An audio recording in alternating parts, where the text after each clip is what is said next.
ದುಡಿಯುವ ಜನಗಳಿಗೆ, ಕಾರ್ಮಿಕರಿಗೆ, ರೈತಾಪಿಗಳಿಗೆ, ಮಹಿಳೆಯರಿಗೆ, ಒಟ್ಟಾರೆ ಬಡ ಜನರಿಗೆ ಸಂಬಂಧಿಸಿದಂತೆ ಈ ಬಜೆಟ್ ಏನನ್ನೂ ಕೊಟ್ಟಿಲ್ಲ. ಆದರೆ ಆಶಾಗಳಿಗೆ ನೀವು ಅವ್ರನ್ನ ಕಾರ್ಮಿಕರು ಅಂತ ಪರಿಗಣಿಸ್ತಾ ಇಲ್ವಲ್ಲ, ಅವ್ರ ಶ್ರಮ ಬೇಕು, ಅವರಿಗೆ ನೀವು ಸಂಬಳ ಕೊಡೋದು ಬೇಡವಾ? ಯಾಕೆ ಇದಕ್ಕೆ ಬಜೆಟಲ್ಲಿ ಹಣ ಮೀಸಲಿಡಲ್ಲ? ಈ ಬಜೆಟ್ ಇರೋದು ಶ್ರೀಮಂತರ ಪರವಾದ್ದು, ಉದ್ದಿಮೆದಾರರ ಪರವಾದಂಥದ್ದು, ಅವರ ಪರವಾಗಿದೆಯೇ ಹೊರತು ಇದು ಸಾಮಾನ್ಯ ಜನಗಳ, ಮಹಿಳೆಯರ, ರೈತ ಕಾರ್ಮಿಕರ ಪರವಾಗಿದೆಯಾ ಈ ಬಜೆಟು? ಈಗ 2 ದಿನಗಳ ಹಿಂದೆ ಮಂಡಿಕೆಯಾದ ಬಜೆಟ್ ಬಗ್ಗೆ ಹೇಳಬೇಕಂತ ಹೇಳಿದ್ರೆ, ಅದು ಮಹಿಳೆಯರ ದೃಷ್ಟಿಯಿಂದ ನೋಡಿದಾಗ ಈ ಬಜೆಟ್ಟು ಮುಂಚಿನ ಬಜೆಟ್ಗಳಂತೆಯೇ ಇದು ಕಾರ್ಪೊರೇಟ್ಗಳ ಪರವಾಗಿರುವಂಥ ಬಜೆಟ್ ಅನ್ನೋದ್ರೊಳಗೆ ಯಾವುದೇ ಸಂಶಯ ಇಲ್ಲ.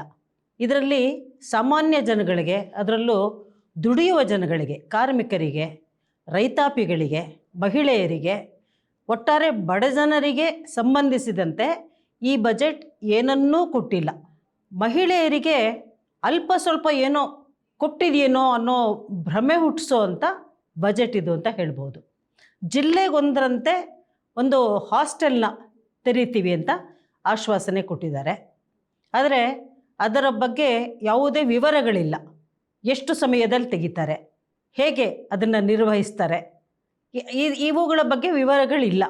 ಜೊತೆಗೆ NLRM ಅಂತ, ನ್ಯಾಷನಲ್ ರೂರಲ್ ಲೇಬರ್ ಮಿಷನ್, ಪ್ರಾಯಶಃ ಅದರಲ್ಲಿ ಹೆಣ್ಣುಮಕ್ಕಳಿಗೆ ಉಪಯೋಗ ಆಗುವಂಥ ಸ್ವಲ್ಪ ಕೆಲವು ಯೋಜನೆಗಳು, ಸೆಲ್ಫ್ ಹೆಲ್ಪ್ ಗ್ರೂಪ್, ಸ್ವಸಹಾಯ ಸಂಘಗಳ ಮೂಲಕ ಹೆಣ್ಣುಮಕ್ಕಳಿಗೆ ಸಹಾಯ ಆಗತ್ತೆ ಅನ್ನೋ ರೀತಿಯಲ್ಲಿ ಸ್ವಲ್ಪ ಬಜೆಟ್ನ ಮೀಸಲಿಟ್ಟಿದ್ದೀವಿ ಅಂತ ಹೇಳ್ತಾರೆ. ಆದರೆ ಅವಶ್ಯಕತೆಗೆ ಹೋಲಿಸಿದ್ರೆ ಇದು ಬಹಳ ಕಡಿಮೆ ಅನ್ನೋದು ಯಾರಿಗಾದರೂ ಗೊತ್ತಾಗುವಂಥದ್ದೇನೆ.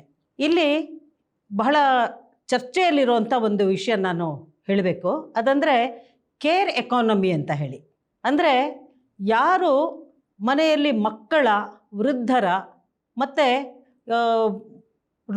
ರೋಗಿಷ್ಠರ ಆರೈಕೆಗಳನ್ನ ಮಾಡ್ತಾರೆ, ಅಂಥವರ ಶ್ರಮವನ್ನು ಕಡಿಮೆ ಮಾಡಿ ಸಮಾಜನೇ, ಸರ್ಕಾರನೇ ಇದರ ಜವಾಬ್ದಾರಿ ವಹಿಸ್ಕೊಳ್ಬೇಕು ಅಂತ ಒಂದು ಕೂಗು ಬಹಳ ಕಾಲದಿಂದ ಬಂದಿದೆ.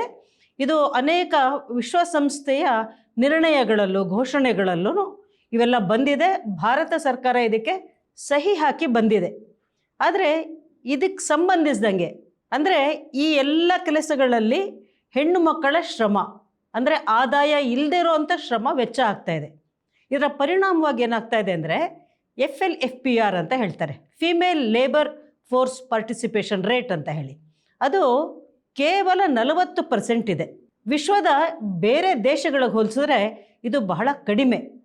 ನಮ್ಮ ನೆರೆಹೊರೆಯ ದೇಶಗಳು, ಅದು ಬಾಂಗ್ಲಾದೇಶ ಆಗಿರ್ಬೋದು, ಶ್ರೀಲಂಕಾ ಆಗಿರ್ಬೋದು, ನೇಪಾಳ ಆಗಿರ್ಬೋದು, ಇಲ್ಲೆಲ್ಲ ಸಹ ಈ ದರ ಭಾರತಕ್ಕಿಂತ ಉತ್ತಮ ಇದೆ.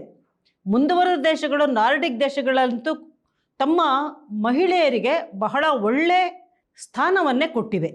ಅಂದರೆ ನಾವು ಮಕ್ಕಳ ಲಾಲನೆ ಪಾಲನೆ ಅಂತೇನು ಹೇಳ್ತೀವಿ, ಅಥವಾ ವೃದ್ಧರನ್ನು ನೋಡ್ಕೊಳ್ಳೋದು, ಅಥವಾ ಆರೋಗ್ಯ ಸರಿಗಿಲ್ದಿರೋರನ್ನ ನೋಡ್ಕೊಳ್ಳೋದು, ಇವೆಲ್ಲ ಕೂಡ ಬಹುತೇಕ ಹೆಣ್ಣು ಮಕ್ಕಳ ಮೇಲೆ ಬರೋವಂಥ ಜವಾಬ್ದಾರಿಗಳು. ಇವುಗಳಲ್ಲೇ ತೊಡಗಿ ಅವರು ಉದ್ಯೋಗಗಳಲ್ಲಿ ತೊಡಗಿಸ್ಕೊಳ್ಳೋಕ್ಕಾಗದೇ ಇರುವಂಥ ಪರಿಸ್ಥಿತಿ ಭಾರತದಲ್ಲಿ ಅತ್ಯಧಿಕವಾಗಿದೆ. ಇದು ಸಮಾಜದ ಜವಾಬ್ದಾರಿ. ಇದು ಕೇವಲ ಕುಟುಂಬದ ಮಹಿಳೆಯರ ಜವಾಬ್ದಾರಿ ಆಗಬಾರ್ದು. ಮಹಿಳೆಯರು ದುಡಿಮೆಯ ಕ್ಷೇತ್ರಕ್ಕೆ ಬರಬೇಕು, ದುಡಿಬೇಕು. ಅದು ದೇಶದ ಆರ್ಥಿಕತೆಗೆ ಒಳ್ಳೆಯದು. ಆ ಮಹಿಳೆಯರ ದೃಷ್ಟಿಯಿಂದ ಕೂಡ ಇದು ಒಳ್ಳೆಯದು, ಕುಟುಂಬದ ದೃಷ್ಟಿಯಿಂದ ಒಳ್ಳೆಯದು.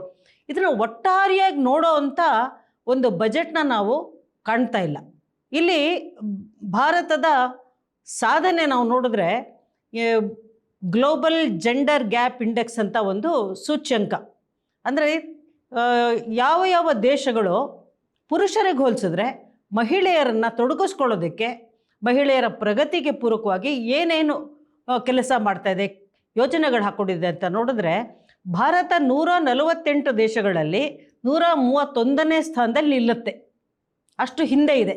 ನಾರ್ಡಿಕ್ ದೇಶಗಳು ಮೊದಲ 5 ಸ್ಥಾನಗಳನ್ನ ಪಡ್ಕೊಂಡ್ರೆ ಭಾರತ 131ನೇ ಸ್ಥಾನದಲ್ಲಿದೆ 148 ದೇಶಗಳಲ್ಲಿ. ಅಂದರೆ ನಮ್ಮ ದೇಶದಲ್ಲಿ ದುಡಿಯುವ ವಯೋಮಾನದ ಹೆಣ್ಣು ಮಕ್ಕಳಲ್ಲಿ ಕೇವಲ 40%, 40% ಹೆಣ್ಣುಮಕ್ಕಳು ಮಾತ್ರ ದುಡಿಮೆಯ ಕ್ಷೇತ್ರದಲ್ಲಿದ್ದಾರೆ. ಮಿಕ್ಕ 60% ಹೆಣ್ಣುಮಕ್ಕಳು ಮನೆಗಳಲ್ಲಿ ತೊಡಗಿದ್ದಾರೆ ಅಥವಾ ಇನ್ಫಾರ್ಮಲ್ ಸೆಕ್ಟರ್ ಅಂತ ನಾವೇನು ಹೇಳ್ತೀವಿ ಅವುಗಳಲ್ಲಿ ತೊಡಗಿಕೊಂಡಿದ್ದಾರೆ. ಈ ಇನ್ಫಾರ್ಮಲ್ ಸೆಕ್ಟರ್ ಬಗ್ಗೆ ಹೇಳಬೇಕಾದ್ರೆ ನಮ್ಮ ದೇಶದಲ್ಲಿ ಈ ಅನ್ಆರ್ಗನೈಸ್ ಸೆಕ್ಟರ್, ಇನ್ಫಾರ್ಮಲ್ ಸೆಕ್ಟರ್ ಅಂದರೆ ಅಸಂಘಟಿತ ಕ್ಷೇತ್ರ, ಇದರಲ್ಲಿ ದುಡಿಯುವಂಥ ಹೆಣ್ಣುಮಕ್ಕಳು, ಇವಾಗ ನಮ್ಮ ಆಶಾ ಅಂಗನವಾಡಿಗಳನ್ನೇ ತಗೊಳ್ಳೋಣ, ಇವುಗಳ ಬಗ್ಗೆ ಏನು ಹೇಳ್ತಾ ಇದೆ ಈ ಬಜೆಟ್? ಅವ್ರಗಳ ಹತ್ರ ದುಡಿಸ್ಕೊಳ್ಳುತ್ತೆ. ಆರೋಗ್ಯ ಕ್ಷೇತ್ರಕ್ಕೆ ಸಂಬಂಧಪಟ್ಟ ಬಹಳ ದೊಡ್ಡ ಕೆಲಸನ ಆಶಾಗಳು ಮಾಡ್ತಾ ಇದ್ದಾರೆ. ಆದರೆ ಆಶಾಗಳಿಗೆ ನೀವು ಅವ್ರನ್ನ ಕಾರ್ಮಿಕರು ಅಂತ ಪರಿಗಣಿಸ್ತಾ ಇಲ್ವಲ್ಲ, ಕಾರ್ಮಿಕ ಕಾನೂನುಗಳು ಅವ್ರಿಗೆ ಅನ್ವಯಿಸಲ್ವಲ್ಲ, ಅವರಿಗೆ ಸಂಬಳ ಅನ್ನೋದಿಲ್ವಲ್ಲ, ಕೇವಲ ಗೌರವಧನ ಅಂತ ಕೊಡ್ತೀರಾ. ಯಾಕೆ? ಎಷ್ಟು ಕಷ್ಟಪಟ್ಟು ಕೆಲಸ ಮಾಡ್ತಾರೆ, ಯಾಕೆ ಅವ್ರನ್ನ ನೀವು ಕಾರ್ಮಿಕರು ಅಂತ ಪರಿಗಣಿಸಲ್ಲ? ಅವ್ರ ಶ್ರಮ ಬೇಕು, ಅವರಿಗೆ ನೀವು ಸಂಬಳ ಕೊಡೋದು ಬೇಡವಾ? ಯಾಕೆ ಇದಕ್ಕೆ ಬಜೆಟಲ್ಲಿ ಹಣ ಮೀಸಲಿಡಲ್ಲ? ಅಂಗನವಾಡಿಗಳಲ್ಲಿ ಮಕ್ಕಳನ್ನು ನೋಡ್ಕೊಳ್ಳುವಂಥ ದೊಡ್ಡ ಕೆಲಸ ನಡೆಯುತ್ತೆ, ಯಾಕೆ ಅವ್ರನ್ನ ನೀವು ಕಾರ್ಮಿಕರು ಅಂತ ಪರಿಗಣಿಸಿ ಅವರಿಗೆ ಕಾರ್ಮಿಕ ಕಾನೂನುಗಳು ಅನ್ವಯಿಸೋ ರೀತಿಯಲ್ಲಿ ಅವ್ರಿಗೆ ಸರಿಯಾದ ಸಂಬಳಗಳು, ಅವ್ರ ಘನತೆಯಿಂದ ಬಾಳೋ ರೀತಿಯಲ್ಲಿ ಯಾಕೆ ಕ್ರಮಗಳು ತಗೊಳ್ತಾ ಇಲ್ಲ? ಬಿಸಿ ಊಟ ಕಾರ್ಮಿಕರು ಇವರೆಲ್ಲ ಬಹುತೇಕ ಮಹಿಳೆಯರು, ದುಡಿತಾ ಇರೋರು. ಈ ಬಜೆಟ್ ಏನು ಹೇಳುತ್ತೆ? ಏನಾದರೂ ಮೀಸಲಿಟ್ಟಿದೆಯಾ? ಈ ಬಜೆಟ್ ಇರೋದು ಶ್ರೀಮಂತರ ಪರವಾದ್ದು, ಉದ್ದಿಮೆದಾರರ ಪರವಾದಂಥದ್ದು. ಅದರಲ್ಲೂ ನಾವು ಕ್ರೋನಿ ಕ್ಯಾಪಿಟಲಿಸ್ಟ್ ಅಂತ ಏನು ಹೇಳ್ತೀವಿ, ದೋಸ್ತಿ ಬಂಡವಾಳಗಾರರು, ಅವರ ಪರವಾಗಿದೆಯೇ ಹೊರತು ಇದು ಸಾಮಾನ್ಯ ಜನಗಳ, ಮಹಿಳೆಯರ, ರೈತ ಕಾರ್ಮಿಕರ ಪರವಾಗಿದೆಯಾ ಈ ಬಜೆಟು ಅಂತ ನೋಡಿದ್ರೆ ನಮಗೆ ನಿರಾಶನೇ ಕಾದಿದೆ. ಕೇವಲ ಎಲ್ಲೋ ಅಲ್ಲೊಂದಷ್ಟು ಇಲ್ಲೊಂದಿಷ್ಟು ಹೆಣ್ಮಕ್ಳ ಪರವಾಗಿರುವಂಥದ್ದು, ಅದರೊಳಗೂ ಎಂಟ್ರಪ್ರಿನರ್ಸ್ ಆಗುವಂಥವ್ರಿಗೆ ಇಂಥವ್ರಿಗೆ ಸಹಾಯ ಮಾಡ್ತಾ ಇದೆ ಅನ್ನೋದನ್ನು ಬಿಟ್ಟರೆ ಈ ಬಜೆಟ್ಟು ಬಹಳ ನಿರಾಸೆಯನ್ನು ಹುಟ್ಟಿಸೋವಂಥ ಬಜೆಟ್ ಅಂತ ಹೇಳಬೇಕಾಗತ್ತೆ. ಇನ್ನೊಂದು ಗ್ರಾಮೀಣ ಪ್ರದೇಶದ ಹೆಣ್ಣು ಮಕ್ಕಳು ತೊಡಗಿಕೊಳ್ತಾ ಇದ್ದಂಥ ಇದಂತ ಹೇಳಿದ್ರೆ ಈ ನರೇಗಾ ಕೆಳಗಡೆ ಏನು ಕೆಲಸಗಳು ಸಿಗ್ತಾಯಿತ್ತು ಅದನ್ನು ದುರ್ಬಲಗೊಳಿಸಲಾಗಿದೆ. ಬಹುತೇಕ ಗಂಡಸರು ಕೆಲಸಗಳು ಹುಡ್ಕೊಂಡು ನಗರಗಳಿಗೆ ವಲಸೆ ಬಂದರೆ ಅಲ್ಲಿ ಉಳಿತಾ ಇದ್ದವರು ಬಹುತೇಕ ಹೆಣ್ಣು ಮಕ್ಕಳು. ಅವರು ಕೆಲಸಗಳು ಸಿಗ್ತಾ ಇತ್ತಲ್ಲಿ, ಕೆಲಸ ಕೊಡಬೇಕಾಗಿದ್ದ ಸರ್ಕಾರ ಜವಾಬ್ದಾರಿಯಾಗಿತ್ತು. ವರ್ಷದಲ್ಲಿ 100 ದಿನ ಕನಿಷ್ಠ ಕೆಲಸ ಕೊಡಲೇಬೇಕಾಯಿತು. ಆದರೆ ಈಗ ಕೇಂದ್ರ ಸರ್ಕಾರ ಇದನ್ನು ಬಹಳ ಡೈಲ್ಯೂಟ್ ಮಾಡಿದೆ. ಅದರೊಳಗೆ 40% ರಾಜ್ಯ ಸರ್ಕಾರಗಳು ಕೊಡಬೇಕು ಅಂತ ಮಾಡಿ, ಮತ್ತು ಇದನ್ನು ನೇರವಾಗಿ ಕೇಂದ್ರ ಸರ್ಕಾರನೇ ನಿರ್ವಹಿಸುತ್ತೆ, ಯಾವ ಕಾಮಗಾರಿ ತೊಗೊಳ್ಬೇಕು ಯಾವುದು ಬೇಡ ಅಂಥೇಳಿ ಹೀಗೆಲ್ಲ ಮಾಡಿ, ಅಂದರೆ ರಾಜ್ಯಗಳಿಗೆ ಕೊಡಬೇಕಾಗಿರೋ ಅನುದಾನವನ್ನು ಕಡಿತ ಮಾಡಿ ಎಲ್ಲೆಲ್ಲಾಗುತ್ತೋ ಅಲ್ಲಿ ಕತ್ತರಿ ಹಾಕಿ ತಾನು ಕೊಡಬೇಕಾಗಿದ್ದನ್ನು ಕೂಡ ಕೊಡದಂಗೆ ಯಾವುದೇ ಯೋಜನೆಗಳು ಮುಂದೆ ಹೋಗೋದಿಲ್ಲ.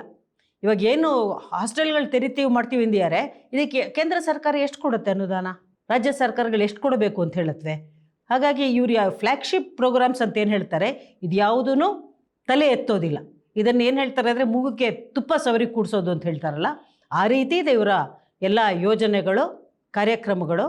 ಹಾಗಾಗಿ ಮಹಿಳೆಯರ ದೃಷ್ಟಿಯಿಂದ ನೋಡಿದಾಗ ಇದು ಬಹಳ ನಿರಾಶಾದಾಯಕವಾದಂಥ ಬಜೆಟ್ ಅಂತ ಹೇಳೋದಕ್ಕೆ ಬಹಳ ಬೇಸರ ಅನಿಸುತ್ತೆ.